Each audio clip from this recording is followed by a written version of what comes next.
Sarajevo has its very own Overwatch Hotel. After being destroyed in the 1990s during the Bosnian War, Hotel Eagman's become a bit of a tourist attraction for urban explorers, and the drive up feels very reminiscent of the Kubrick movie.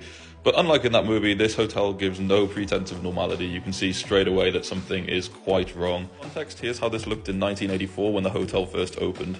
We entered through the car park and the basement, which showed no signs of life except for a couple of empty Pivo cans, and then we went up from there into where the main lobby would have been.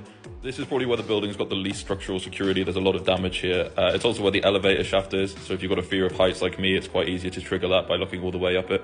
After that, we looped around the various floors of the main building. This place is pretty big. It's 6 stories and has 162 rooms, so there's a lot to explore here if that's your sort of thing.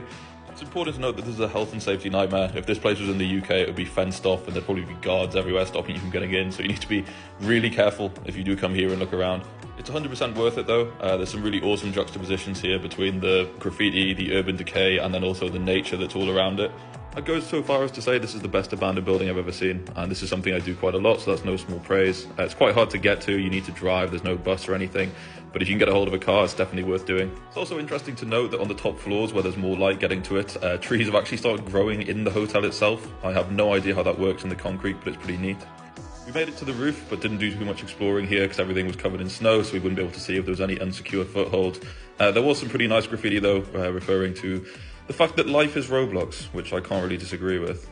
We did a bit more walking around at the back, but the snow was incredibly deep on the outside. It was a nightmare to get through. These stairs were a complete ball ache to get up and back down, so we didn't really stick around for too much longer. This is definitely one of Sarajevo's most interesting relics of a bygone era though. The historical context coupled with the hotel itself just makes it a really interesting place.